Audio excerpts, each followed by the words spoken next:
he would step across the line. Habitually, he's a habitual line stepper. Thank you for kicking it with the HLS Pod. I am Garrett Langley Henson. And I am Terry Ricardo DeChase for the second. What's up, bro? We're back. Another week. We're back. The Women's World Cup is back. The U.S. made it out the group stage by the skin of their teeth. For the first time ever, the U.S. women only won one group game. They finished Group E with 5 points, their lowest ever group stage total. And they needed the post to deflect and dispatch a last-second effort for Portugal that would have sent them down and crashed them out of the World Cup. 92nd minute. Yeah. Hell of a You game. never would have been able to tell from how the players reacted on the field as they were laughing and jumping and doing cartwheels and pouring champagne and celebrating. And that brushed some people the wrong way, including a woman who's actually won the World Cup for the U.S., Carly Lloyd. She said to Fox, Terry, "I'd never witnessed something like that. There's a difference between being respectful of the fans and saying hello to your family. But to be dancing, to be smiling, I mean, the player of the match was that post. You're lucky not to be home right now." Yeah. Is she right, wrong, Justified? Somewhere in the middle, off base, an extremist, a bitter old player who's trying to cast aspersions on this young generation? Terry, help me make sense of what Carly Lloyd had to say. Nah, I think she's justified. I'm just very confused about what the expectations are. You know what I'm saying? Because if you're judging it all, that's what I'm saying though. Because when you look at these girls after the game, just having a good old time, taking pictures with the fans, a tie versus Portugal, bro. I mean, what expectations must be shifting, and we haven't heard about it. You know what I'm saying? I mean, maybe they're just like, look, man, we kind of see what we got. We don't think we're that good. Man, if we make the finals, cool. If we make the semis, great. But a 0-0 tie to a Portuguese squad that I don't know a single player on that team. I don't even know. I think they're ranked like 21st or some shit. After they outplayed the U.S. the whole game. And if you even want to compare, we can already see our team is shit. Straight up. Compared to like the greater teams in the past or whatever. But we beat Vietnam 3-0. The Netherlands beats Vietnam 7-0. That's your gauge right there. I don't think we got the talent, bro. I mean, we've similarly done this with a certain basketball American team on the boys' side, where we got all mad about them not dominating the competition in the group stages of a tournament, and they end up winning. Could this be the same thing? Maybe, but expectations are high for the fans. I don't give a fuck what's going on in the locker room or on the field. You guys look like shit. You played like shit. You barely got through. We're second place in the group stage. What's going on? Can you explain to me what's going on? I mean, what's going on with these women, bro? I don't get it. Like you mentioned, championship teams, Argentina, they lost the first game of the World Cup. Like, it's not uncommon to go through like a bit of a blip at the beginning and then find your form. Yeah. But that's not really what happened with this team. Not at all. They got to have a tune-up game against Vietnam, which is like pretty Alabama playing fucking Grambling. Yeah. And then they played awful. They played really bad. And then after that, they barely escaped from a draw with the Netherlands after getting their ass kicked up and down the field for 90 minutes. Yep. And then get saved by the post. And did you see the goalie went out to claim that cross in the last minute, and then the girl missed the open goal tap in at the far post? Like, dude, they almost pissed this game away twice in stoppage time, and they escaped with a W and celebrated like they won the World Cup, which they're expected to do. Number one ranked. Yep. The odds are all in their favor. Is the rest of the world catching up, bro? Is it finally there? Oh, yeah. They're definitely catching up. They're definitely catching up. But, and hold on. Like, one of the I'll get there later, actually, how they're catching up. Go for it. You go ahead. No. That was what I was going to talk about. As far as, like, individual games and stuff and, like, what the coach is doing, I mean, apparently we got one of the deepest teams. Of course we do. I mean, like, all of them are fucking, star players in every pro league around the world. But the dude just doesn't seem to make any subs at the right time. This game he decided to play Lynn Williams in the game out of nowhere for I don't know what apparent reason. Like, they scored 4 goals in 2 games, then you switch the whole fucking front lineup up, and they don't score a single goal. They didn't do shit against the Netherlands, and they were lucky, that Haran got that header off a set piece. Classic American soccer. You know what I mean? We'll just jump over a smaller girl. And he only made 1 sub in the fucking game. Right. And I understand. I think that girl's hurt, so she can't play a full 90. Rose Lavelle, who's would usually start in any regular circumstance, but 1 sub, bruh? I mean, you could tell that Trinity Rodman, who's Dennis Rodman's fucking daughter, was dead-ass tired. What's the other? Sophia Smith looked dead dog tired, like towards the end. We don't have any other wingers to come in? I think we do. And then the final game, how many subs did he make in this game? It was like a complete different team, and we almost lost to a team that's so much like you mentioned, he started Williams up top for her pace, and so Sophia Smith along with Alex Morgan. Yeah. Lavelle, who you mentioned was subbed off against Netherlands, started this game on the bench and ended up getting a yellow card and getting herself ruled out for the Sweden game. Yeah, that's tough. That's a huge loss. Megan Rapinoe came in the game and completed 30% of her passes after stepping onto the field. How old is she? 37? The 38. And I don't know if you noticed, but she somehow managed to criticize every teammate she had while she was on the pitch. Somehow it was everyone else's fault, despite her losing the ball 70% of the time. She's pulling a Ronaldo, bro. Nah, go ahead. Yeah, bro. And those 2 forwards that they had up top, Smith and Williams, they're like, oh, we'll just isolate them up top. They were 2-on-4 the whole game with no support. Kept trying to dribble into double teams, lose the ball. Poor Crystal Dunn was running fucking suicides the entire game, trying to cover up for this shit. And she doesn't even play fucking left back, by the way. We don't have a left back. It's her. She plays fucking attacking mid and forward in regular club play. And she plays fucking left back for this team. She's been playing left back for the national team for years. And, bro, she's good as fuck. She needs to be starting. Alex Morgan ain't giving me shit. She's giving me some good passes and shit, but I ain't paying you to get assists, bro. You're not Roberto Firmino. I need some fucking goals. All right, she's a star player, right? What the fuck? I sent you her expected goals chart right before the podcast started. You get a second to look at that? Yeah, I saw it. It was awful. So far this World Cup, she's played the full 90 in all 3 games. She's taken 13 shots. She scored 0 goals, and she's expected to have scored 2.7. She's getting the shot attempts up. She's taken 5 a game. She's hit. They're all from the PK spot in. None of from farther than the PK spot. She's supposed to have scored almost 3. Hasn't hit the back of the net yet. Nope. I totally agree that they need to change up front, and that she hasn't been the talisman that she's been wildly heralded as being up to this point. Yeah, I'm just confused, bro. I mean, like even just watching this last game, I didn't watch it, but just looking at the substitution pattern, because the game came on at 3 a.m. Like, what the fuck are we doing here? I watched the replay. Yeah, but the dude makes it's like, all right, I get that like the media and the fans are calling for you to make subs, but that doesn't mean you just like sub people. He made 5 subs, but none of them really made any sense. You subbed out a center back. You put in O'Hara for what? Like, what's the point of that? I don't understand. The subs just make no fucking sense. The center backs were playing great, too. Like, I'm not going to lie. They were doing their best to cover for their fucking wing backs having to be super high up the pitch and getting caught out all the time because the forwards are losing possession. Not a center back. I thought Julie Ertz actually played fucking great. Nah, she was good. And she doesn't even play center back anymore. Right. She's a midfielder, and she's like, fuck it, I'll do the Frankie de Jong and move back there. I apologize. He didn't sub a center back out. He subbed out Crystal Dunn. For reasons unbeknown to me, I feel like she's one of the better players on the team, but whatever, do your thing, dog. I don't know, bro. I don't know if this team's got it. They're playing like shit. Like, I said it after the Vietnam game. All the touches were bad. The passes made no sense. And I can't complain about... I probably could. I've seen some teams in the... What's the women's league called now? NWSL? Mm-hmm. And the Women's Premier League, like, they play soccer. They go forwards and they go backwards. But for some reason, when they all put on a fucking American shirt, they can only go one way.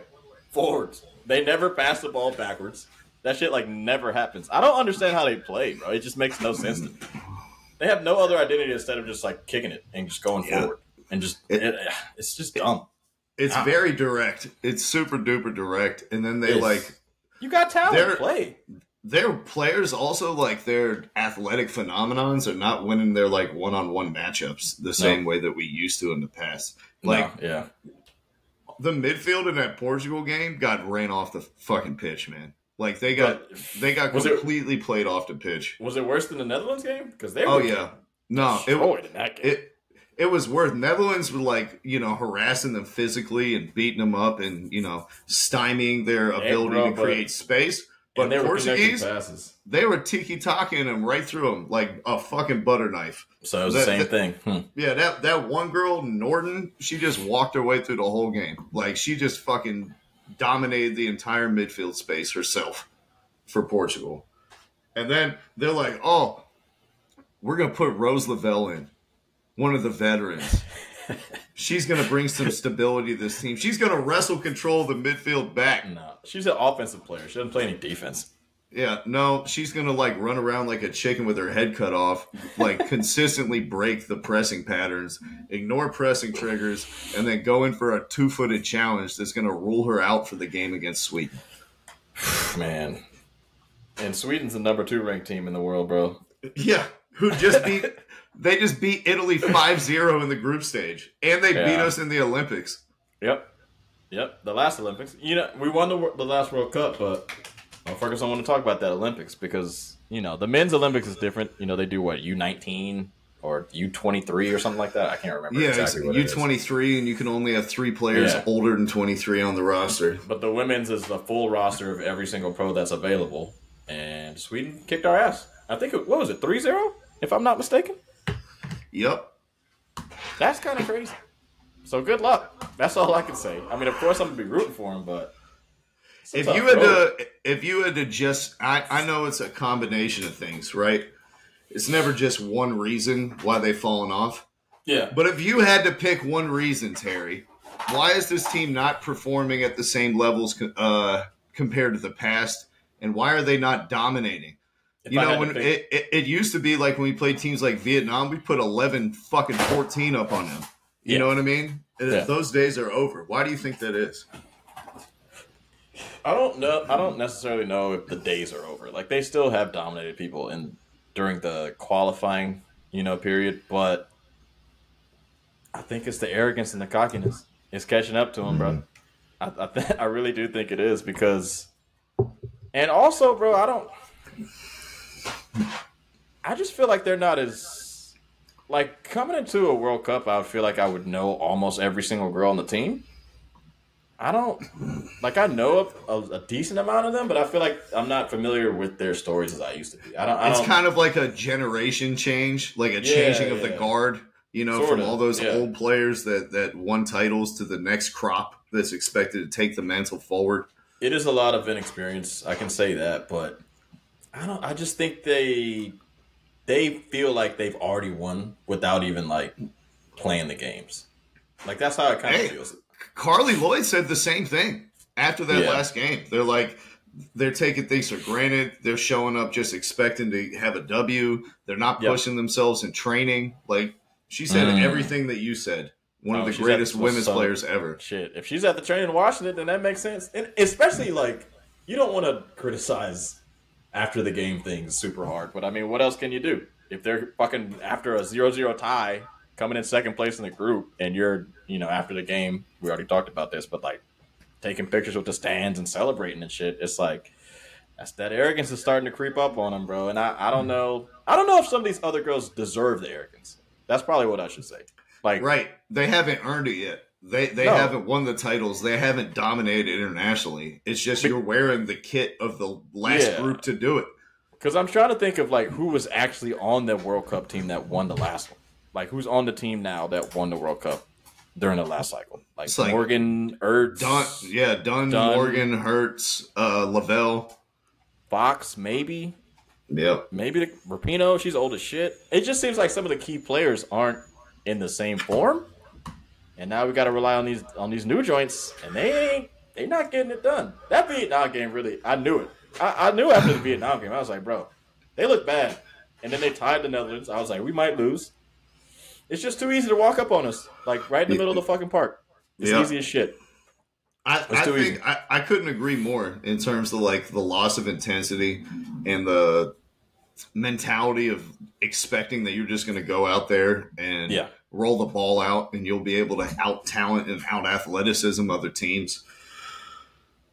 I think also, like, if you separate the men and the women, or rather if you put them together, the two things that both programs have always had as an advantage of over other teams in the world is we always have a premier goalkeeper and we always have superior athletes.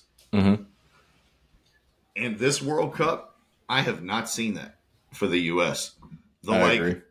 Our athletic advantage from like our, athletic dynamos like Trinity Rodman and Williams, who we mentioned earlier. It's like they're not blowing past people in space. We watched the Netherlands game. Like they coped very well with their pace and physicality and all that type of stuff.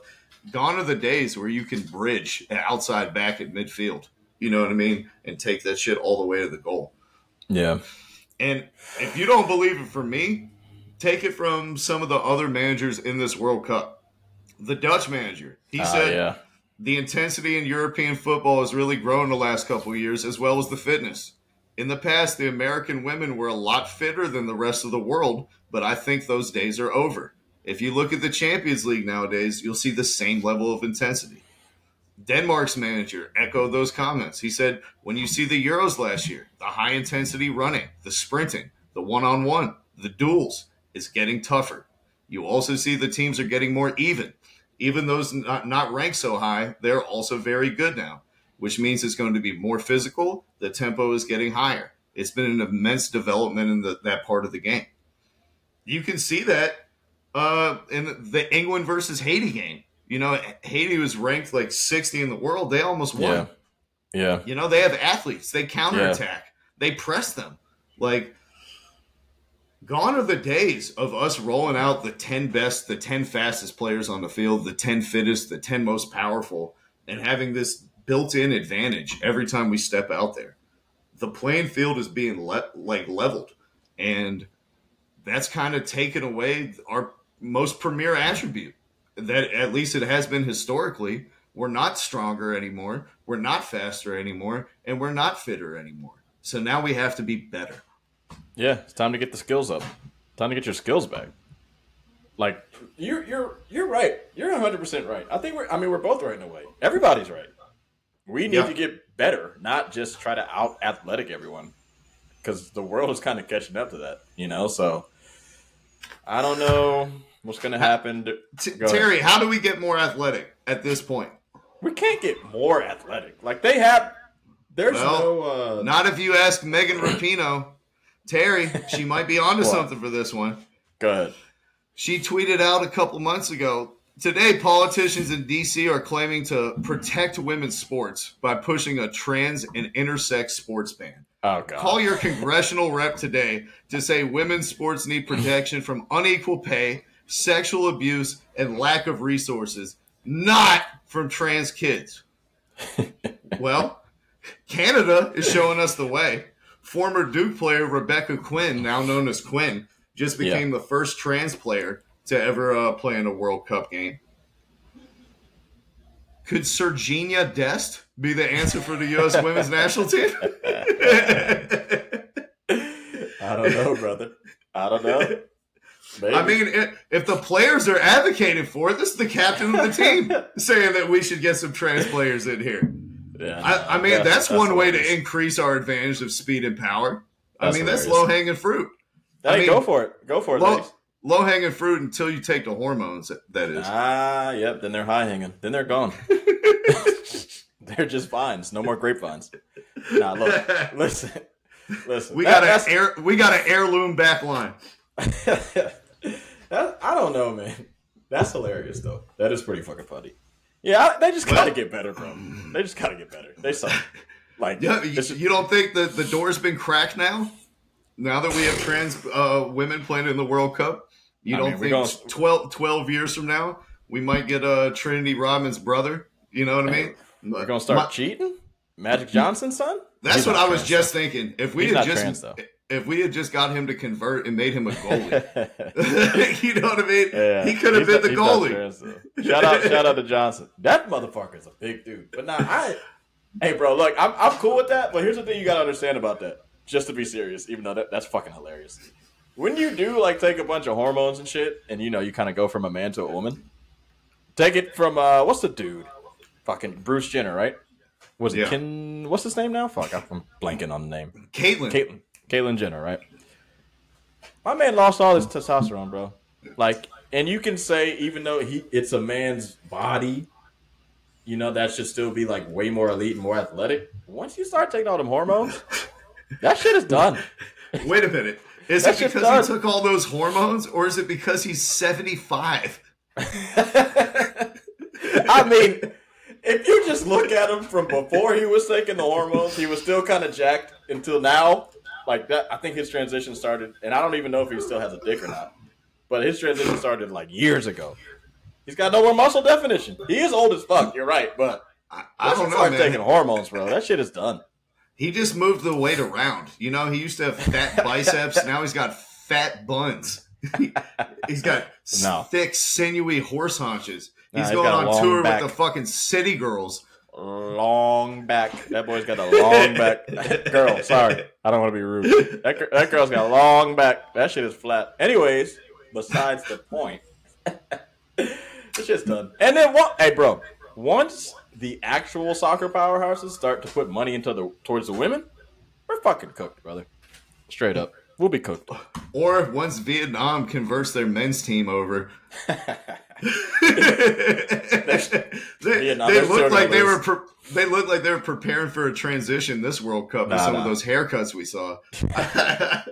Vietnam's still losing. Doesn't matter. It's got to be a different country. Vietnam's still losing. Those motherfuckers don't give a shit about soccer. They're done. But no, seriously, once Germany and Brazil and France and Italy, like the Italian women's team is really not that good. But like once all those European teams start putting money into the women, I think we're cooked. I think we're fucking cooked. Yeah, it's not like women in America were inherently better at soccer than everywhere else in the world. But the men are somehow worse. Like, it's not that we're coaching the girls so much better than we're coaching the guys. You know what I mean? It's just the same level of coaching is available in Europe. Yeah. It's just a question of getting those girls the proper coaching that the boys are receiving. That's the thing that's missing, and I think the gap is kind of bridging. We're still good. I'm not saying that we're not going to be good. I'm just saying the dominance is not going to be the same. Like, we're still probably going to win World Cups and win fucking Olympic games, but it's just going to be harder. It's not going to be 11-0. It might be 2-1. It's just going to be harder. But instead of just letting people catch up, try to create more advantages for yourself. Start pumping in, better, coaching or something. You got to do something. You can't just fucking fall over and start sucking. You just got to fix it. Fix the problem. Get better. But this is a transitional period, so I'm not surprised. Especially if we start incorporating some of these guys who got cut from the Gold Cup roster. It'll definitely be a transitional period then. Omar Gonzalez. We're taking over, baby. All right. Thank you, Canada. You opened the door for everybody. So polite. It's done. Hey, but you think we're winning this joint or not? No, I don't. You think we're losing to Sweden? Yeah. If we lose to Sweden, you're going to see a lot of changes. I think we lose to Sweden, and I'm going from my heart this whole World Cup. I'm rooting for Marta's last dance. That's what I'm rooting for. I want to see her go out with a cup. I want to see the GOAT, the greatest women's player of all time, go out with some fucking silverware.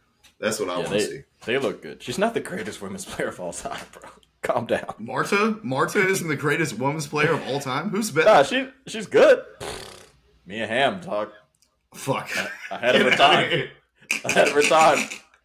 Because she did Gatorade commercials with Michael Jordan talking about she could do everything better than him? Is that why? It's either her or Abby Wambach. I mean, you want to talk about somebody that's dominated all the women? I don't even think Abby Wambach is good at soccer, but she had 200-something goals. That's fucking insane. Good luck. The Pippo Inzaghi of women's soccer. If you want to talk about skill, that's cool. But you got to win championships, I mean, she had a bunch of other girls out there that weren't allowed to drive or read as her fucking teammates. That's not true. That's not true. They're good. They're good. How old is she now, though? 36? She's got to be older than that, doesn't she? I have no idea. I know she's a fucking absolute beast. Now, if you want to talk just strictly just talent, oh, yeah. I think she's probably the most talented women's soccer player I've ever seen. But she's 37. Okay. Yeah, she needs some accolades, bro. If she gets this, that'll be cool. But I can't put her over, like, girls that have scored 500 goals in one jersey. Like, that's fucking insane. Fucking put her in that USA jersey back in the 90s and see how many goals she scored. 70,000. Fucking back when she was the only women's player in the world doing elasticos. What was that World Cup when she burst onto the scene? Was that 2 years ago? Or 2 World Cups ago? What was that, 2008? Something like that? I want to say it was more like 2012, 2013 type, but... Or whatever years after. No, because I remember she was good when we were in high school. It wasn't 2015? When we were in high school, she was fucking cooking. Word. So whatever it was, she's a fucking absolute beast. Brazil is good. They're really fucking good. Bro, I'm actually kind of excited to see if we can handle this type of pressure. Because it was the same thing with, like, the men's basketball. It was like, yo, I'm actually locked into these games instead of like, oh, I know they're going to win. Let me not tune in. It's actually a competitive game. Like, I'm actually kind of excited to see, like, I can't wait to wake up at 4:30 in the morning to go watch this on Sunday. Hey, it's in New Zealand and Australia. What are we gonna do? It's gone. It's out of our hands. Can't wait. Oh, so what do you say? They don't deserve any World Cups. Nobody deserves them except for us in Europe. What I'm saying is this simple. All right, and allow me to quote a great U.S. men's national team striker who had his career unfortunately ended by a car injury, Charlie Davies, who exposed to the world that the reason the U.S. men's national team couldn't go over Mourinho, Pep, or the top coaches is because it's written into their new equal fair play, whatever the fuck bargaining thing, that they cannot pay the men's coach more than 4 times the women's coach. Now, the women's coach is making $500,000 a year. He's a shitty coach. Right, exactly. That means the most we could pay a coach is $2 million a year, which is far below even what Mexico paid the current coach of Inter Miami to coach at the last World Cup. They're paying Mexico's paying their head coach that much money? They paid Tata Martino like $5 million to be their head coach, bro. That's a waste of money. That's stupid. Look at what Carlo Ancelotti is getting from Brazil. $10 million a year.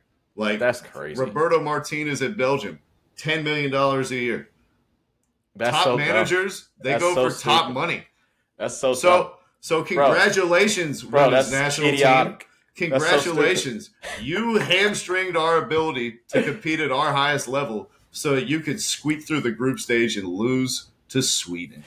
Congratulations, Megan Rapinoe. You got what you wanted. Hey, bruv, we don't need more money. We're not going to win. There's no reason we should ever pay any coach over $1 million. That's straight up for the men's national team. Crazy. That's we crazy. Suck. You think we're ever going to win a World Cup? You think we're ever going to make the semifinals of a World Cup? You lost your fucking mind. Terry, I hate to break it to you, but the men had almost an identical finish in their World Cup to what these women are doing now. I hate to break it to you, but that's just right now. Somehow the men suck when they're playing against the highest quality competition in the world. But the women with the same results playing against women who are playing catch up are a fucking dynamo. Take a look at the shirt. See how many stars are on there. Oh, 4. My bad. I apologize. My bad. I'm just dumb. And they won the last World Cup. I apologize. Yeah. Did they lose the Olympics in between the last World Cup? Yeah, they did. Yep. But they won the World Cup before that one as well. Maybe they got a head start on that trans shit, and they let Ike play center back for the Olympics. I'm just saying they won the World Cup 4 years ago, and they won the World Cup 8 years ago. It's like, the gap is getting bridged, but they still won the fucking World Cup. So let's not get too ahead of ourselves. Also, we made a mistake. They lost to Canada in the semifinals of the Olympics, and we got a bronze in the Olympics. So 3rd place sucks, but we didn't lose to Sweden. We did lose to Sweden a couple years before that, though. But we're back. World Cup. Let's win it. Yo, 3 in a row? Pretty much, Terry. My takeaway is that I only care about the men's team if I'm going to be 100% honest. And you don't care about the women dominating? They're not dominating. That's the thing. I mean, if they win. If they were dominating, then it would be like, all right, like, you know. It's a different form of domination. Yeah. Now they're dominating their male counterparts for the same country, getting part of their wages back, making sure that we can't hire premier coaches, also that they can crash out in the first round after the group stage. I tell you what, bro. Sounds like America to me. We can't work together for shit. Nah, that's right. All I'm saying is, if the women, you gotta get past, just this fucking stage, because if you lose this shit, all that fair and equality money you've been fighting for, those conversations are gonna creep back up, and you're gonna find yourself fucked, because I'm not sure what the numbers are for the NWSL, but I'm pretty sure they're not great. So let's move on. Well, we know what Mbappe's numbers were for the Saudi Pro League, Terry. It was More reported that, more than every women's player in the world combined. Probably. Times 100. Yeah. They Insane, offered bro. PSG $350 million in a transfer fee to pry Mbappe's services over to Saudi Arabia. They said that wasn't enough money. Mbappe will also give you $730 million in salary to play for one season in Saudi Arabia. Now, Mbappe said no. He's set to make $600 million by staying at PSG this year anyway, by these ridiculous loyalty clauses that he put in his contract right before he jumps to Real Madrid. Genius. But this has kind of been the largest fish that Saudi Arabia has tried to get. And he was wriggling around on that hook and managed to fall off back into the water. But it's time to examine some of the pull that the Saudi Arabian League has amassed over this past summer. And it all started with Cristiano Ronaldo.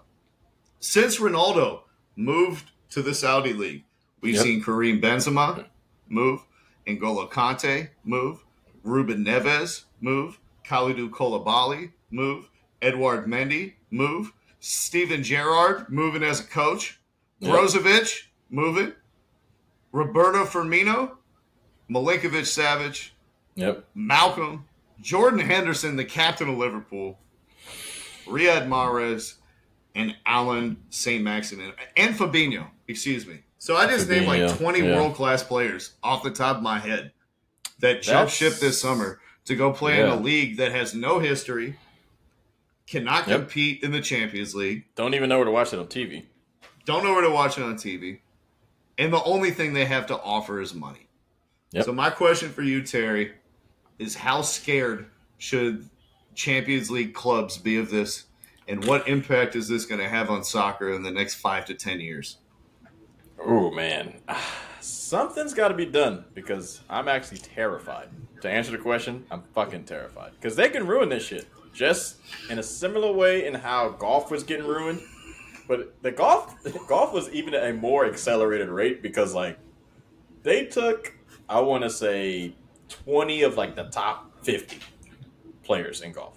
In which golf is already not golf's probably the number 6 or 7 sport in America, maybe in the world. I don't know. It's it's not number 1 or number 2 or number 3 or anything like that. So they needed to keep those guys.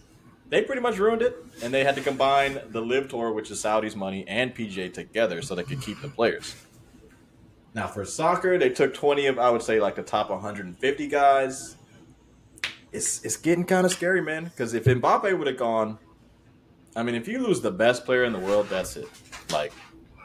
If Champions League is a fucking joke, if the best That's the start of a tsunami. If you get Mbappe, that's a tsunami going over to Saudi Arabia. That's tough. Because, even now, though, they took the Ballon d'Or winner, Benzema.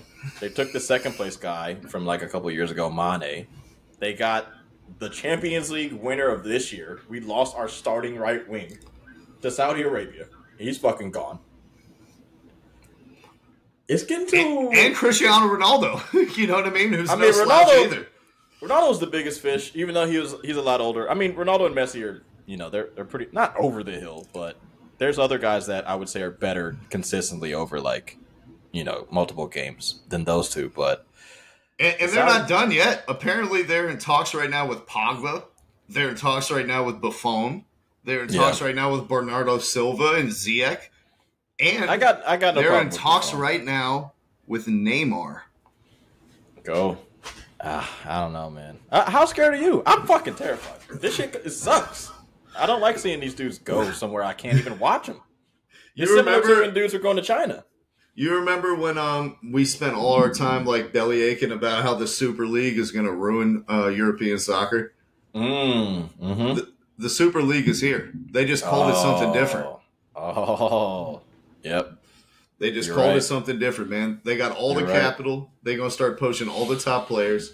It's already upsetting the apple cart of like finances in European football. We saw with the Alan St. Maximin transfer, kind of a unique situation. You know, the public wealth fund in Saudi Arabia that owns Newcastle happens to be the same public wealth fund that owns Al Ahly, the club in which to which he's departing. Yeah. So now they're in a unique position to provide Newcastle with capital that they can use to bolster their squad by overinflating a transfer fee to give them an injection of cash from essentially the same ownership group. This would be like if Manchester City like bought one of the players from New York NYCFC for like $30 million. It was like, okay, just go ball out in the MLS now because you have a bigger purse than everybody. Yeah, no, that's facts. That is facts. I mean, also there is something to be said about because we have a Saudi owner as well, or Man City has a Saudi owner as well. And Mars went there. I don't know if they're doing dirty shit, but it's a different wealth fund though. It's not it's not the public one that's like taken from the people of Saudi Arabia. From back and forth. That's tough, bro. That's some cheating ass shit, man. Watch out for Newcastle, bro. We already saw, dude. Like since they offered the Mbappe contract, we saw Giannis tweeting out Al Ahly. I look like Giannis. Come take me. Draymond was like, shit. If they give me that bag, I'm gone. LeBron was out here pretending he was Mbappe. Can they have the potential to do this in basketball too? That's what I'm asking. Well, Adam Silver already said he will what's not to stop them? Well, Silver said he's not going to allow it. Not really. When you look into his comments, he said there are no majority stakeholders right now. There is a minority 5% group already in from the Sovereign Wealth Fund. And as you know, Terry, the league is looking to expand in the next 10 years, and the NBA could add up to 4 teams.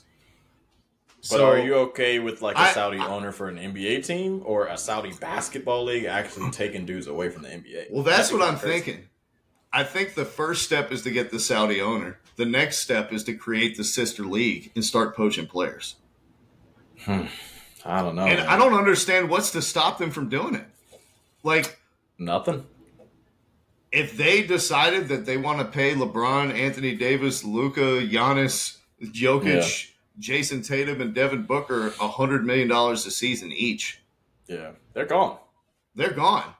Yeah. Which means more following, which means the NBA is getting diluted, which means you can't expand to have 2 or 4 more teams in the next 10 years, which means the apple cart is upside down. Yeah. I'm scared. I think it's not just soccer. This is the potential to ruin all sports. So they did golf. That was the easiest one to poach. Soccer's getting there. But, I mean, soccer's weird because it's like so many leagues across the world. So, like, specifically if it's like NBA and NFL and, like, baseball, which are, like, pretty much, I would say, strictly American leagues. Like, of course, the Euro basketball is pretty good. It's good. I would say it's the second best league, but by far the NBA and the NFL and MLB are like the best leagues. So it might take time. I don't know when, but it's a possibility of happening. Like, these numbers are astronomical. If you give anyone these numbers, they're gonna fucking take it. Like, did you see the third division offers that Saudi was doing for their third division league? No, I didn't.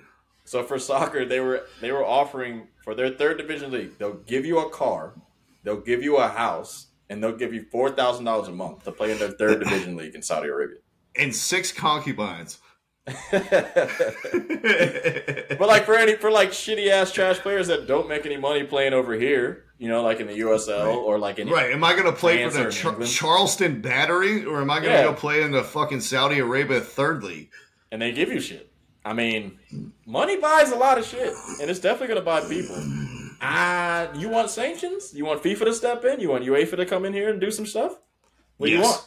Yes. Yeah? You want them to step in? I think there should be regulation of like wealth funds. That's what I think. That like if it's not a singular owner, if it's like a public wealth fund, there should be stricter regulations put on them than one person owning a team. Because I think that something's got to happen, because I would say if there's financial fair play in our leagues, then why doesn't Saudi have to fucking, like, I feel like Saudi's like, there's nothing on us. There's $600 million, something's got to happen. They're like, we're not in UEFA. We're not in Europe. How about that? Something's got to happen, bro, because I don't like it, bro. Because this is this is the first wave, dude. This is the first summer. And they got 20. Yeah. And they got 20. What is it going to look like by summer number 3? Once this league has established itself as a place where superstars can play and live a luxurious lifestyle. What is it going to look like after they're starting to... You know how Chelsea did this past offseason when they're like, we're going to buy everyone that has above 85 potential on FIFA who's under 21 years old. Pretty much. What happens when Saudi Arabia decides to do that and says, hey, we'll just buy all the prospects? Every 18-year-old, we'll give them 5 times the amount of money that Manchester United will give them. You're 19 years old, coming from Brazil, Vitor Roque, next superstar. Here's $200 million. See, that's the thing, bro. The Brazilians are gone. They don't give a fuck. You give them money, they're out of there. They're like, just trying to party. Did we mention that you get free bottle service too? Yeah, they're out of there. I mean, they're gone. It's scary. I don't know if Saudi is necessarily looking to do that. For right now, they're just trying to get the big names so they can get right. But that's what I'm saying. Down the line, once they get the big names, what's the next plan? Get the up and comers. You know what I mean? I mean, if they want to do it, they can probably take over the world of soccer. To be honest, you're right. This will be the new Super League. Straight up, this will be the new Super League. Because for me, Ronaldo was big. That's fine. He's old as shit. The big move for me was fucking Benzema, bro. Honestly, he's a top 10 player still right to this moment now, and they got him. They took his ass. Yep. We're fucked. And if they're taking top 10 talent. We're fucked. You know, it's the one that really got me. Go ahead. Milinkovic-Savic. How many fucking years have Lazio refused to sell this dude to a decent team? Whether it was fucking Manchester United calling, or Real Madrid, or it doesn't matter. They've refused to let him go and have him languish around in Lazio for the majority of his career. And then the time that they finally let him go is for $50 million to Saudi Arabia. That's the one that stuck out to me, man. And probably behind closed doors, they probably snuck him some more money. So it's I don't know what we're doing here, man. He's getting a check to Milinkovic and a check to Savic. That's it's both of his names. Yeah, dude. It's tough, man, because at the end of the day, they're gone from these club teams, but it's not like they're not going to be able to play in the FIFA World Cup. So we're still going to be able to see them, even though we're not going to see them play in Saudi. You're still going to see them in the FIFA World Cup, and some people are like, I don't give a fuck if they play for France or whatever. Who cares, right? Hey, look out for fucking Al Jazeera Soccer on YouTube TV coming to a package near you.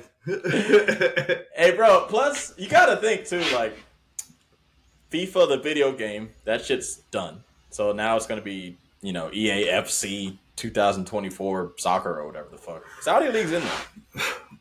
That's just going to be popular. I wouldn't be surprised if they had their own, in 2 years, they did a Pro Evolution type of thing where it's you can only play with the Saudi League in Konami's soccer game. If you want to play with the biggest stars in the world, you have to buy our game. You can't get EAFC. I would not be surprised at all. Ah, man, that'd be insane. Do you think that's going to happen to the NBA, though? I think it could, man. I really think it could. I think it's harder for specific American sports because even golf is a world sport as well. They don't just play in America. So the reason why I think it's feasible is because of what you said earlier. There is no true competitor to the NBA. No. It's undisputed the league of the highest quality and the best players in the world playing it. In soccer, Saudi Arabia is having to compete with Italy, Spain, Germany, France, England, Portugal, all these other top leagues. I mean, all they need, all they're competing with is one now. All they have to do is get a couple big fish, throw some big money, and get a spark started. It's only one competitor. Yeah. That's what makes me nervous. And it's not like the league, like the Saudi league is older than the MLS. Like the league was founded in 1976. So they have infrastructure. They got stadiums. They got academies. They got club. Like the first League Cup had 72 versions on it. Dude, we're fucking cooked. Let's just say it right now. I think soccer's cooked. Go ahead. It's done. Like, this shit's going to be cooked, bro. There's going to be an overcorrection, and there needs to be for this year? Nah, probably not for this year. Well, for the next summer coming up or whatever. There's going to be a correction because everybody in the world is paying attention to this, man. Like, it's good. If you don't think Javier Tebas, the dude running La Liga, who has all these strict financial regulations that no league in the world has, who lost Neymar to PSG, who lost Messi to the MLS, who lost Cristiano Ronaldo to Juventus, who's losing Dembele to go back to PSG. Yep. After this mad exodus of stars, like, don't think he's not quaking in his boots, saying, oh, I'm forcing all these teams to abide by these strict regulations, and you can only spend 25% of the money you receive on transfers, on player wages, and incoming players and all this stuff, and putting a hard ceiling on what you can offer players to play in La Liga. And then next door, the ceiling is the roof. Yeah. How do you compete with that? La Liga's falling apart, bro. Like, the only thing that would even keep a player staying is just like legacy, bro. Yeah, the history, right? You want to play for a historic club instead of That's literally it. That's the only thing keeping some dudes from like going. And when you do look at some of the names that went over there, it's like Savage doesn't give a fuck. He stayed at Lazio for too long, so why would he give a fuck about his legacy? Benzema's legacy is pretty much cemented. Like he was a great fucking player, at Madrid for years. Mendy doesn't give a fuck. He's young. Ruben Neves said, "What legacy at Wolverhampton? Give me the bag. Give me the bag." It doesn't matter. Honestly, bro, if they don't do something quick, I feel like the only viable league will be the Premier League. And and the funny thing is, like, if the Champions League is going to stay the Champions League, and the Premier League kind of keep winning it, year and year and year, like in La Liga kind of falls off. It's going to be scary, bro. It's just going to be Saudi and the Premier League because the Prem's got the money. Let's keep it honest. The leagues that got money is the Saudi Arabian League and the Premier League. They got the big money. They got the most money in the world, and the Premier League is the best league in the world. And they're not as heavily regulated as some of these other leagues that are like, we are all about financial sustainability, and we'll do whatever it takes to make sure our clubs operate within these guidelines to not go into debt. In the Premier League, they're like, if you have to go into debt, file for bankruptcy. Get demoted to the championship. There'll be another team coming up to take your place tomorrow. Yeah, because they could do that because they're getting so much money from the fucking Premier League. Because America is funding them, and England is funding them, and a lot of the teams in Europe fund the Premier League because a lot of their players go over there. So it's like they don't have a worry in the fucking world. They don't. They have a huge head start on everybody. And honestly, bro, if La Liga doesn't do anything, I feel like they will be the first to fold, bro. Straight up. Like, the whole fucking league might fold. I couldn't agree more, Terry. You're losing the best players. Go ahead. Yeah, no, to your exact point. They're losing the best players summer after summer. Like, Ronaldo was the best player in the league. You push him out the door to go to Juve. Messi was the best player in history. Push him out the door to go to PSG. Like, I'm seeing fucking advertisements for ESPN Plus on my Facebook talking about catch Antoine Griezmann's return to action for Atletico Madrid. This is the biggest star the league has to offer is a guy who's on loan at Atletico because Barcelona don't want him. This is the biggest star the league has to offer to market. It's got to be Vinicius Jr. That's a fucking typo. What the fuck are they doing? That's stupid. Yeah, I agree with you. It's certainly not going to be Dembele after he agreed this morning to terms with PSG to leave Barcelona. No, that's facts. After Facts. Neymar left Barcelona for PSG by them activating his release clause, Barcelona vowed to never let that happen again. But somehow managed to only put a $50 million release clause on Dembele's contract, which he is activating today to go to PSG.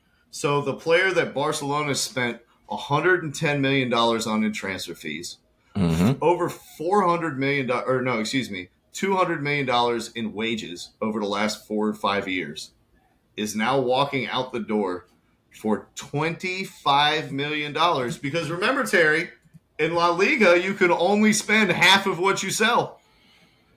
That's crazy. So Barca's going to get $25 million for Ousmane Dembele, a 25-year-old world-class player in his prime, who they paid over $100 million for, and was the very first domino to fall after the last time they got fucked on a release clause by PSG, is leaving via release clause to PSG. Are you scared for Barcelona? Yeah.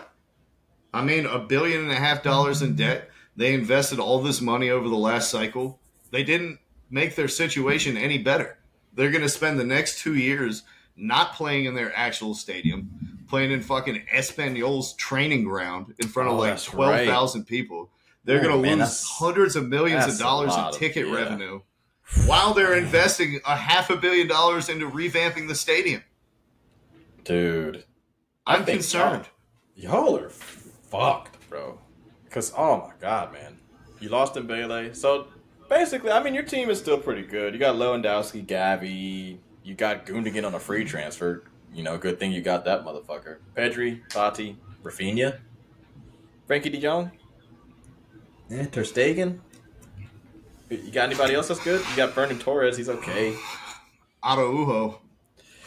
He's fine. I don't know, man. I feel like fine. He's the best center back in the world. What are you talking about? He's fine. That's crazy. What the fuck? The motherfucker is elite. He shuts down Vinicius every time he plays it. The best center back in the world is crazy, though. I don't know, man. I think I remember when I was predicting, I was like, yeah, Barca's cooked. Remember when you had Koeman as your coach and all that type of shit? Then somehow you guys pulled some shit out of your ass. I don't know if you can pull some shit out of your ass in these coming years, man. I'm going to predict it again. You guys are cooked. Folding. Barcelona's done. Who's going to bail y'all out? Who's bailing y'all out? The people? Catalonia? They ain't doing it. You ain't going to give them any money. I wish I had an answer for you, Terry. I really do. You know, this money that Dembele is bringing in, it's not going to be brought in to replace him.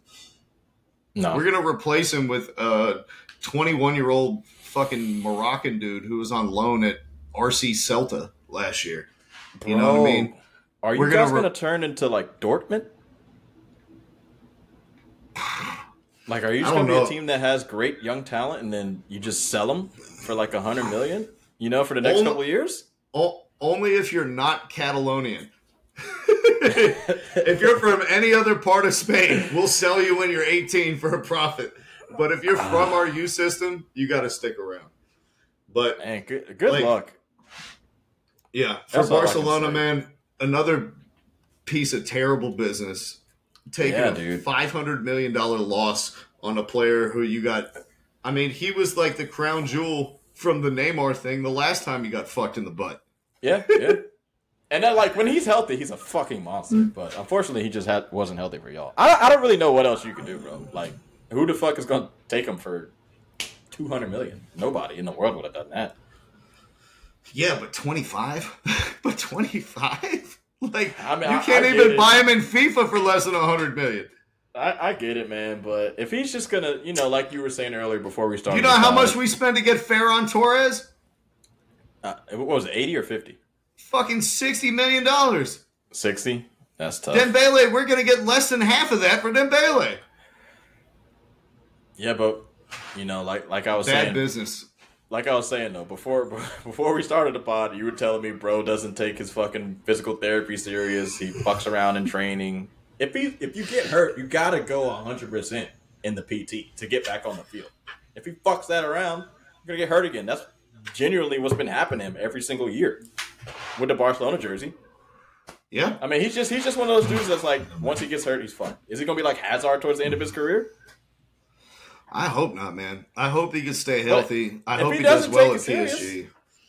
Barcelona need to take this money and go get a fucking right back. That's what they need to do. They don't have one on the roster right now. Sergino Dest has been getting abused in the preseason tour in America. He's clearly not the option. They sent Julian Araujo to some Mexican team after they bought him from the LA Galaxy and never let him play 1 second for them.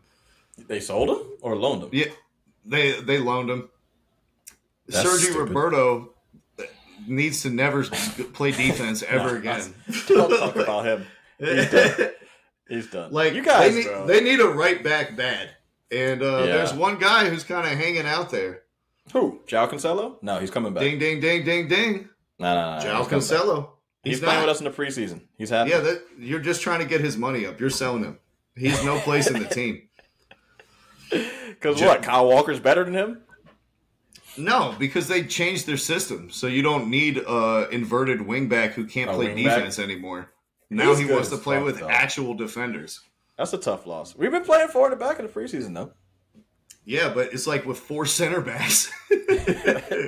João played in some of the games. I don't know. If Pep is going to do the whole 3-back thing again, shout out to him for reinventing his whole system, which is fucking insane, by the way. Like, that's next level coaching. Shout out to him. I think he's the best coach for me now. Fuck all these other guys. But, I don't know. You think you can get João? Where's your money coming from? You guys cheating again? Are you guys fucking... from this Dembele sale. Take that $25 million and go get João Cancelo. For 25? You think we're giving him up for 25? Yeah, bro. You gave him up for free last season. Because he said a piece of shit. All you have to do is pay his wages. We don't want him. He tried to punch fucking Pep in the face in a training. Yeah, he's got to go. We'll take him for low. We'll take him for the low. I don't know, bro. You already took Gundogan. Is Pep just out here trying to prop up Barca? If he gives you João, I take back everything I said about you folding. Because if you got João, Gundogan, and all the young guys you got, that's still a good team. And Lewandowski in a shitty La Liga that doesn't spend any money on anybody. It's Madrid and fucking Barca. That's it. And Atletico, who have a bunch of guys that are 80s. I like it. Go get João. Go get João. All right. Hold on. Let me ask you a question. That's my solution. Yeah. Let me ask you a question. What are you more scared of? Barcelona folding or La Liga folding? That's a really good question.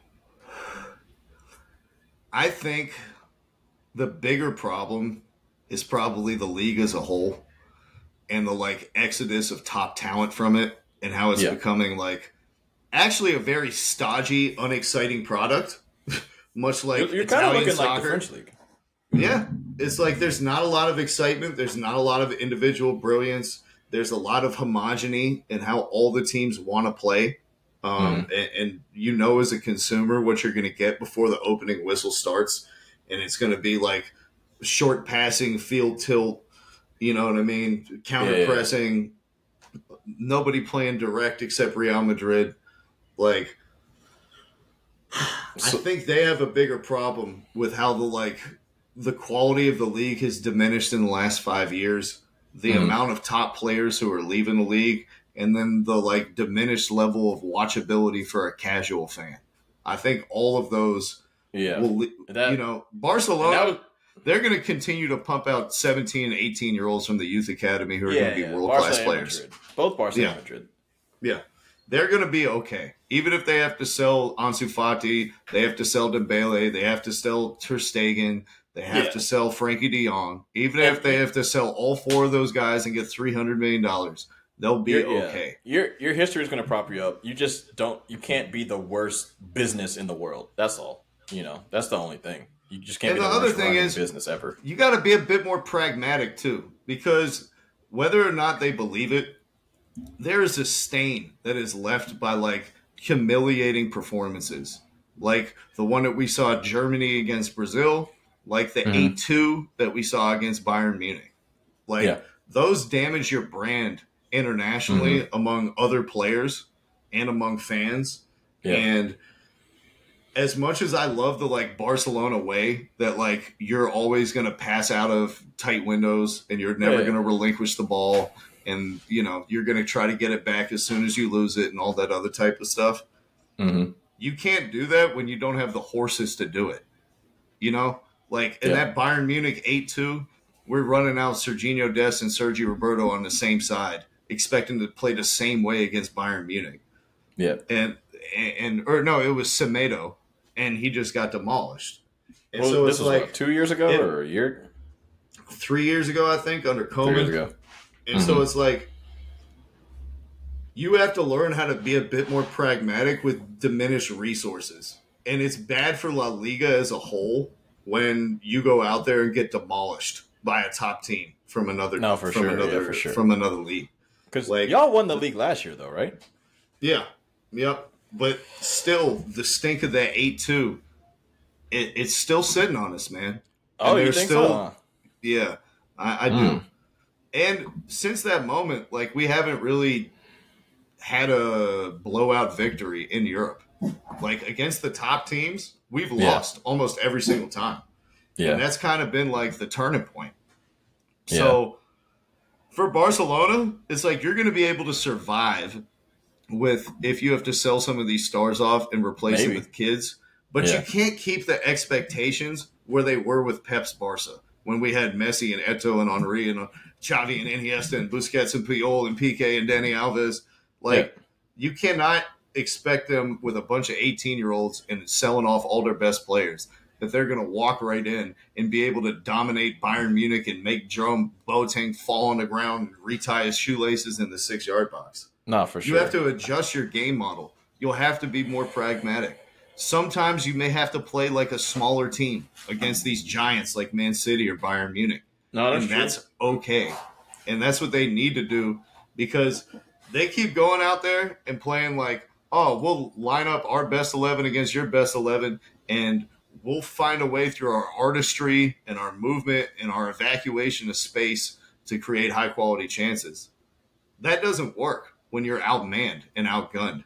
And if they keep trying to do that and they keep having these, like, big losses in Europe, like these big embarrassing 4-0, 8-2, 6-1, that type of shit that we've seen, that's only going to continue to damage their brand going forward. I don't know if I'm more scared of La Liga or Barca, but I'll definitely say, like, Madrid is propping your league up right now.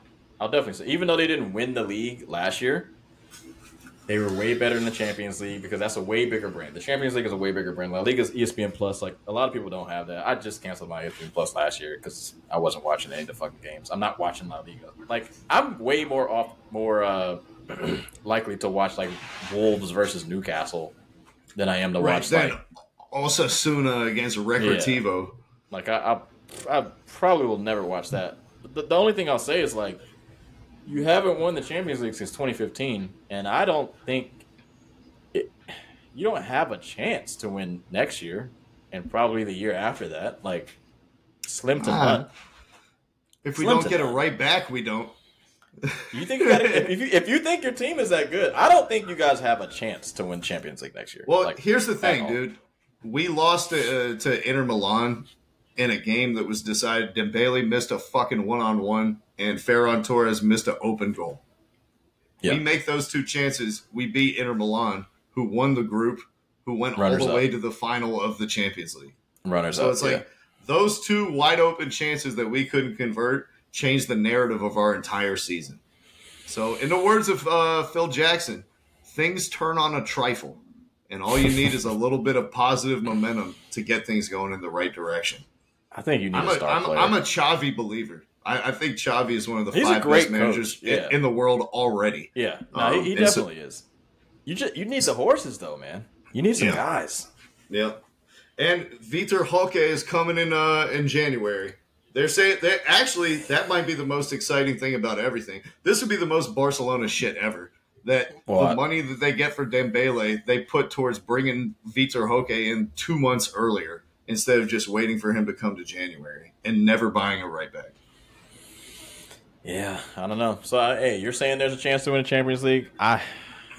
You got to do something in that league, bro. Something's got to happen.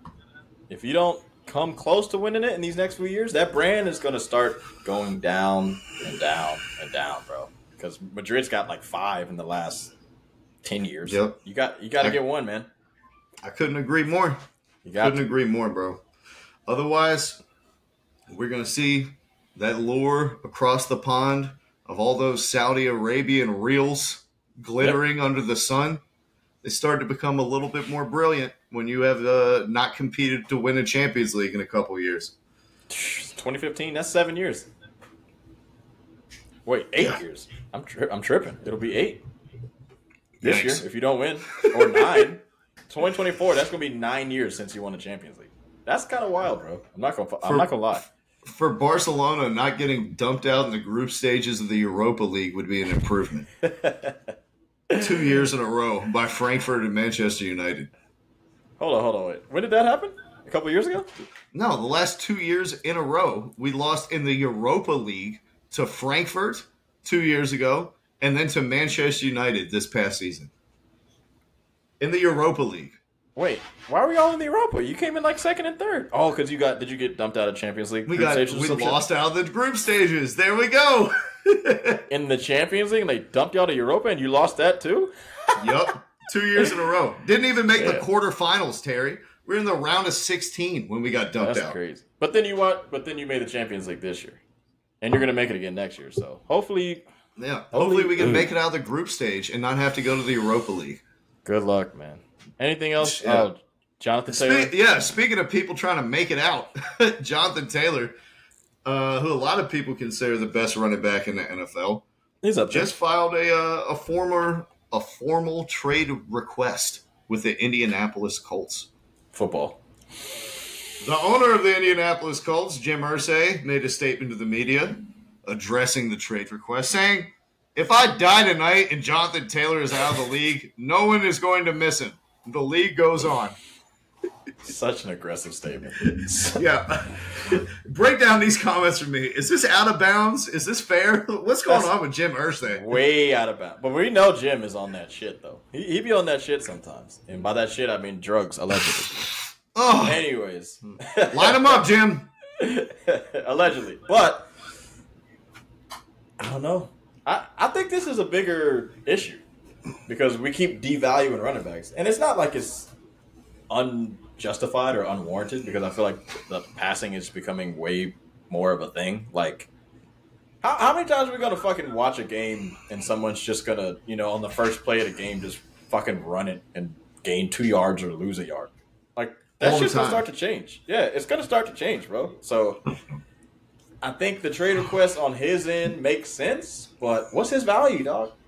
Like, what are you going to get back for, a top 5 running back?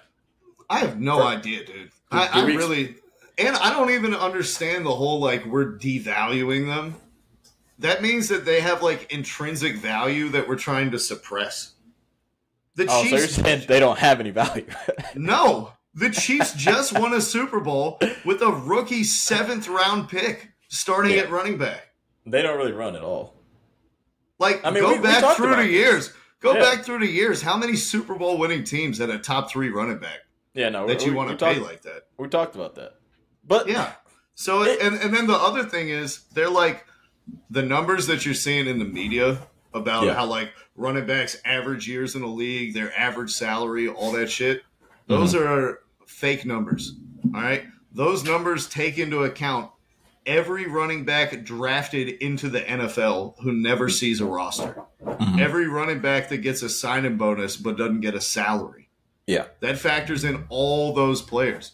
On each team going into camp, Terry, there are at least 6 or 7 running backs. Yeah. All of those players are included in that figure. At the end of the day, only one of them can start. And that's the pool that we're talking about. Starting running backs. So everybody confuses, and they take starting running backs or franchise quality running backs, and then they throw out these numbers with all these guys who never play in the NFL, and they're like, oh, you see how they're so devalued? You see how they only stay in the league 3 years on average? So you think they're doing them a misjustice? I think they're skewing the numbers to try to make their argument look better. But if you look at the same numbers for wide receivers actually have a less time in the league by 0.2 years. Yeah. They actually have a lower annual salary in a league that's going towards a passing league. If you account for all the players who were drafted and on the 90-man roster the same way that they did for the running backs. Yeah. So they're not being devalued. They're being properly valued, and they're trying to stage this entire coup like the league and the NFL and everyone has it out for running backs. And they need to have, like, you heard what Jim Irsay said. He said, we negotiated a CBA. All the players agreed to it. Now a position group wants to split off and create their own collective bargaining agreement. That's bad faith. It's not going to happen. They're in trouble, man. They're in trouble. What do you get back for this guy? What do you want for him? Well, let's go through it. He was injured his rookie season, right? Didn't play the full 16 games. How many games did he play? Like less than half a season? Yeah, something like that. Then he has year 2, he balls out and plays great. Year Russian 3, leader, right? he plays like fucking 6 games again. Yeah. So over 3 seasons, you've played like less than half of the available games. Yep, he's 24 and years you old. want to hold out and demand a trade? You have 1 season of product that you put on tape to show that I can do it. The other 2 seasons, no team should pay you what you're asking to give them what you gave them for 2 seasons. And yet, on a rookie deal, you got the audacity to demand a trade. I don't get it, man. This is like misreading the room. This is Dennis Schroeder turning down $100 million and then signing for the Celtics. All right, so I got the numbers in front of me. I guess we must have misremembered it or whatever the fuck. 2020 rookie season, 15 games. He started 13 of them. He got 1,000 yards rushing, 300 yards receiving. Second year, of course, balled out again. 1,800 yards, led the league in rushing. 17 games. He played every single fucking game. Last year, he played 11 games. Only had 800 rushing yards. Yeah. I mean, he gave you one great season. His rookie season was pretty good. 10 games over 3 years. Yeah, something like that. He's good, but it's always predicated on the O-line. Like, it's never like the running back can be the best fucking running back we've ever seen. But there's only like a few guys like Adrian Peterson, Barry Sanders, and a few maybe other guys that I can't remember right now. But like, if your O-line is shit, you can't just produce out of nowhere. It doesn't make any sense. So it's guys like him are just gonna be old news. Like this Russian shit. If you look at all the leading rushers in the last couple of years, none of them are on fucking Super Bowl teams, or even like you can even say they're not even on conference fucking championship teams. You don't even have to say playoffs. If you look at the players who did get the bag at the running back position, they're versatile. They're pass catchers too. They can line up in the slot. You can motion them out the wide receiver and catch a slant on a nickel back. Yeah. Jonathan Taylor, he's not that guy. Yeah. He's not. He's a great rusher though. He's a fantastic rusher, but you got to be versatile these days, man. I mean, look, did Zeke finally get the fuck out of Dallas, or is he still there? No, they cut him. But if you're like another team, like if you're I don't know, if you're the Bears, right? One of the rumored trade destinations for Jonathan Taylor was the Chicago Bears. Would you rather give up a fucking second-round pick and a third-round pick and get Jonathan Taylor, or would you rather just sign Dalvin Cook off the street for $2 million?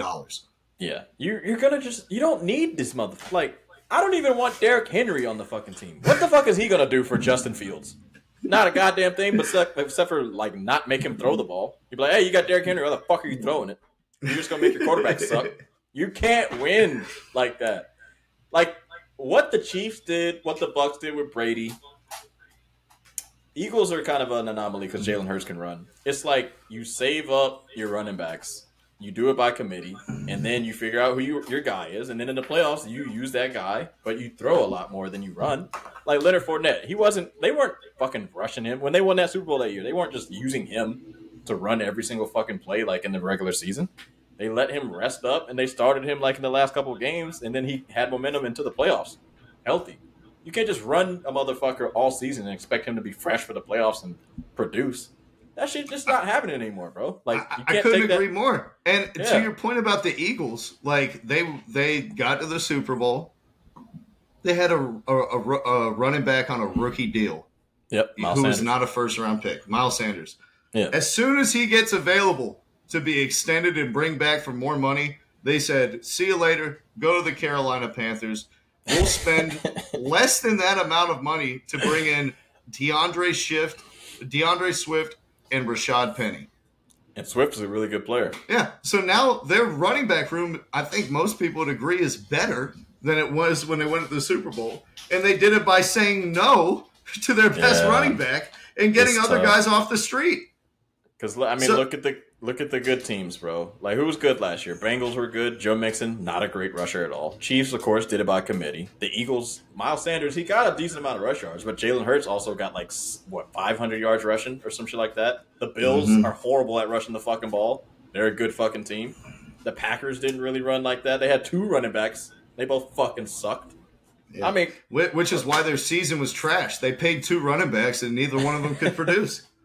Exactly, bro. I mean, it sucks, man. It really does suck. Like, I enjoy watching a dude fucking, get 2,000 yards and all that shit. Like, I love passing, too. Like, that shit's great. But, it's special, but it just doesn't really equate to anything anymore. It sucks. It's a lot of, narrative nonsense with all these, former NFL players being like, oh, I'll never let my son play running back when he chooses to play football. I'll make him pick a different position because they just do the running backs dirty. You just got to be versatile, man. That's all. No, it's just like every other position in the NFL. If you're a fucking starter and you're good, then you'll get paid. If you're the fucking third running back, you're not going to get paid. If you want to have a higher chance of getting more money in the NFL, play a position where they have to have several of them. You have to play 3 wide receivers at least. You have to play 5 offensive linemen. If you're a dude who can play guard, center, and tackle, well, you probably just earned yourself more money. If you can only play, if you're the third down running back. You got to be Debo. Yeah, if you're the third down running back, you're playing fucking 15 snaps a game in one specific situation. Why would you think that you deserve a bag? Nah, that's facts. And Zeke, they're not going to pay you a lot of money to block. Like the Cowboys did because they're stupid. Right, a blocking running back. We'll just put in a fucking fullback, dumbass. Pay him $400,000.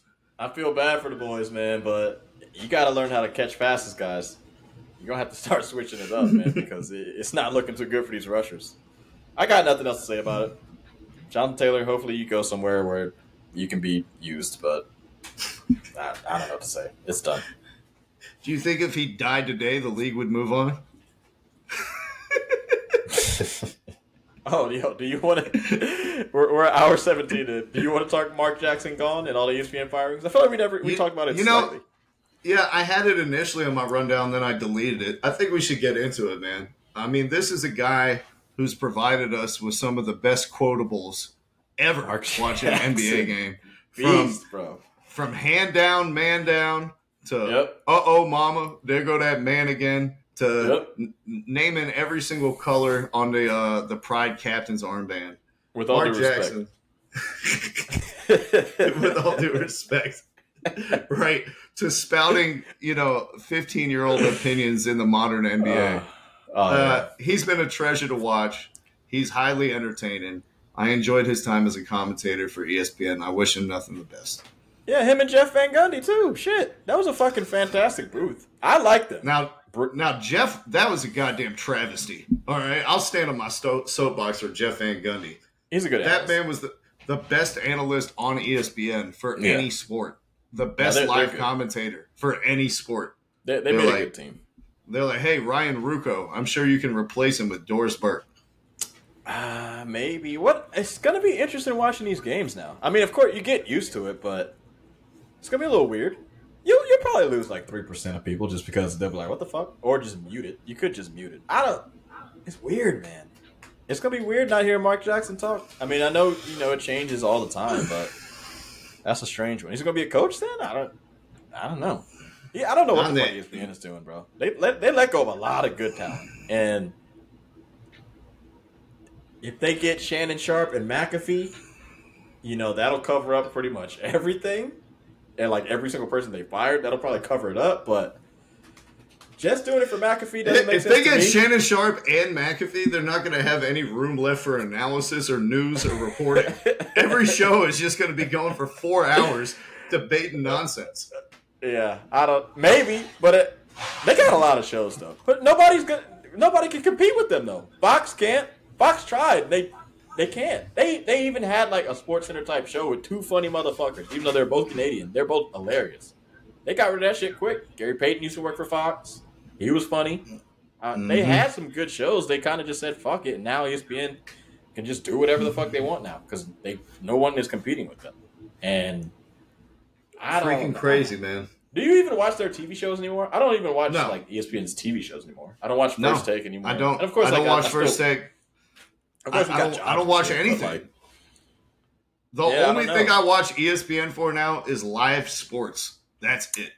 That's literally it, bro. Straight up. Because that's what it was when I was a kid. Yeah. When I was a kid, I didn't watch any of that shit. I just watched live sports. You didn't watch Pardon the Interruption? Around the Horn? None of that shit? I would when I was in the doctor's office. You know what I mean? I mean, like, when I got home when I was a kid, I used to watch, like, PTI, Around the Horn. Mike Smith and Jamel Hill had a show. I used to watch that shit. You know, they couldn't, Tony Kornheiser and Michael Wilbon, they had to stay, though, because PTI has been a riveting show for 25 years that needed no updates or changes. It's only a 30-minute show, man. Don't be a hater. I think Bob Ryan is the only guy who watches it. Yeah, I don't know. I mean, I do watch some of the FS1 shit, though. I can honestly say that. Like, I like First Things First, because I like Chris Broussard and I like Nick Wright. Nick Wright is fucking... That motherfucker... outrageous. Great work, but, like, he's thorough. He's thorough. You can never say he was, like, wrong about a stat. That motherfucker is on his shit, like, 100%. And I like Broussard. He's funny. And then the other show I watch on FS1 is, what's the dude? I used to watch Skip, but I like Shannon. That motherfucker's hilarious. Now he's gone. So that shit's gone for me. I like the one with Marcellus Wiley. Oh, yeah. Speak. It used to be Speak. Yeah. Yeah. Sometimes I watch that. Sometimes I watch that. I mean, LaShawn McCoy, he's okay. I don't know. We said this last time, but it's like they need to get the people together and they need to do their own thing. Like, you know how Dan Levitard started his own fucking podcast network? Oh yeah. Like they need to get Dan. They need to get fucking Amin El Hassan. They need to get Michelle Beadle. They need to get Jalen Rose. Great. They need to get Max Kellerman. They need to get Jeff Van Gundy. Yeah, FS1, if they do that, you can compete if you get those guys. Straight up, if you get those guys. Because, like, bro, I like Pat McAfee. But Marcellus Wiley, bring him back. And there's somebody else who I'm thinking of as well, whose name is passing me by. Jason Whitlock. Jason Williams. Oh, Jay Will. Did they get rid of Jay Will? Yeah. Ooh. He's a good one. That's tough. Man. That's tough, bro. But, honestly, also... They're not just competing with FS1. And if ESPN gets Shannon Sharp, this might be fucking redundant, but some of the funny shit I'll be watching, I watch Cameron and Mace on YouTube, which is hilarious. I watch, what's the shit with Brandon Marshall and them? Gilbert Arenas' pod. No Chill Gil. I watch that. Theirs is hilarious. I mean, all the smoke. All the smoke is great. What's burning? It's tough because they're competing with those interview shows, but they still kind of also talk about, like, current things. Mm-hmm. So they're competing with shit. I don't know. I don't know what ESPN's doing, man. I'm interested to see what they're going to do, but I think Jalen Rose is definitely going to go to Bill Simmons. Hopefully. That'll be a great reunion. Oh, yeah. He's got to go back. And David Jacoby as well. You know, didn't even talk about him. Yep. Yeah, I don't know, man. This is interesting. Very interesting. Shout out Mark Jackson, though. NBA coverage is going to be weird on ESPN. TNT has already taken over them, though. So TNT has the best broadcast crew. So you know the two I forgot? Who? Michael Smith and Jamel Hill. Oh, to go to FS1? Yeah, to whatever this new network is with all these people. Like, I think Michael Smith come together NBC. like butt cheeks. I haven't seen anything from Michael Smith or Jamel Hill since fucking His and Her shut down.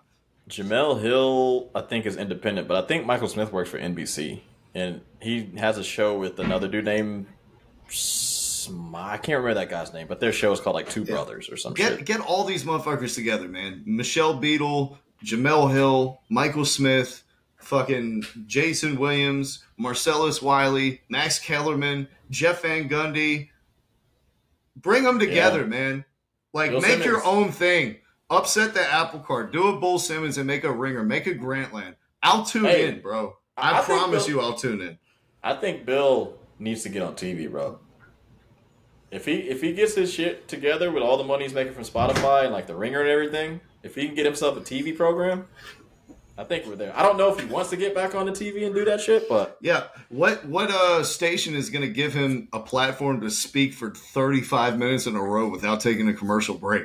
No. I'm saying like just create your own network if it's possible. I think TV is just so boxed in; it's hard, and a lot of people don't have cable anymore. Like streaming is kind of taking over, like Netflix and Peacock, Hulu, all this type of shit or whatever. But people still got YouTube TV. I got it.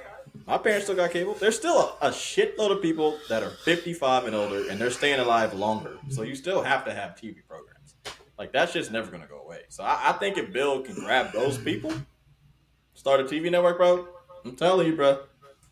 Just not Fireworks. YouTube. Like, get it on TV, bro. If you get it on TV, I'm telling you, that shit'll be fucking legendary, man. It would be on my TV 24/7. I'll tell you that much right now. It's literally like every personality that I've loved from ESPN is gone. Like every single person who I like is gone. I don't know who's left at this point. Greeny, Kendrick Perkins. Yeah, they got Greeny. I don't watch this show. I actually kind of like Colin Cowherd. Yeah, that's what the ESPN studios is. It's just Kendrick Perkins stand on the first take set looking like Will Smith in Fresh Prince after they fucking left him in an empty house. Nah, I ain't gonna lie to you, bro. Like, they're kind of relying on Stephen A. a lot. Yeah, they're like, Stephen A. is the radio show. Stephen A. does Get Up. Stephen A. does First Take. Stephen A. does NBA Countdown. Stephen A. presents Stephen A.'s World, a brand new podcast for those who couldn't get enough of Stephen A. But that's just Stephen A.'s own network. That's not a part of ESPN. I will say this. Is McAfee the guy, though? I know you were watching his show. I don't think I've ever watched, like, one complete single episode. I've seen, like, some clips, but I'm not going to say, like, I'm a fan. He hasn't caught me. He's just not funny to me. I don't know. It's not my guy. He's not the, like, funny one. You know what I mean? Is he worth 10 mil? Or whatever, however much they paid his ass? Yeah. Really? All right. He is. So. He is. What he's been able to create feels like organic and unforced. Like just guys hanging out talking sports with your friends who are insightful and funny. More of like a locker room feel plus. Yeah, 100%. It's a lot of like analysis. Former athletes. The analysis is good. Mm-hmm. The part that I like about the analysis is like they'll have the players come out and show like, what is this guy looking at? What is his objective?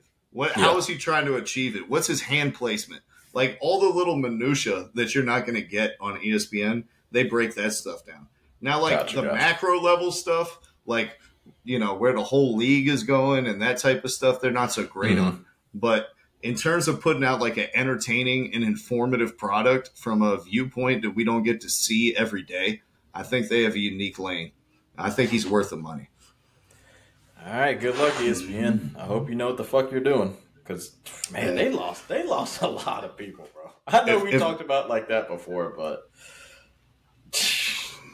Mark Jackson, out of nowhere, just all these more fucking random people? Ooh, I don't know, bro. You know what it said on his memo when he got fired? Who? Mark Jackson? Pow. It said, red, yellow, brown, green, blue, orange, pink slip. See your ass later. Out of there, bro. Fucking hell, man. Yeah. And I think it's time for us to get out of here, too. Yep. We are officially back every Tuesday, every Friday. Got a working computer, got a working mic, got a working internet. I'm a working man, but I'll make time so we give the people what they want. Yeah, man. Until then. Hey, next week. We can officially say that we can give the people what they want now, that Jalen and Jacoby is defunct. Nah, I like the dumbass shit that you put at the end, even though We'll figure out something, but I'm sure once we start getting money, we gotta change like the intro and probably the outro as well. Honestly, Terry, fucking sued. I just watched a great film on Netflix the other day. They Clone Tyrone. Oh yeah. What about it? Jamie Foxx. He's back. Yep. You see it? I did not watch it. I didn't watch it yet. In the very first 5 minutes of the film, she calls this dude a habitual line stepper. I'm going to grab it. It's going to become our sample. We're 100% stealing it. So we have that to look forward to. We'll see. We're going to have to talk to those people. We got to get the licensing. Right. We need it. Don't Terry, sue us. When is the game against Sweden? Ugh. United States women's national team play Sweden Sunday at 5 a.m. on the East Coast. So we'll be doing a live show. Live stream 5 a.m. Sunday is tough. Right. Yo, fuck New Zealand, man. God damn, they're a whole day ahead of us, man. Why couldn't y'all come in first place, bro? We could have had a better time slot. This is bullshit. Whatever. Hey, the changing of the guard. But we'll always be here every Tuesday and Friday. Continue to check back for us. Yeah, man. North Carolina, continue to stand up. Peace. Thank you for listening to our podcast this evening. Thank you. You're far too kind.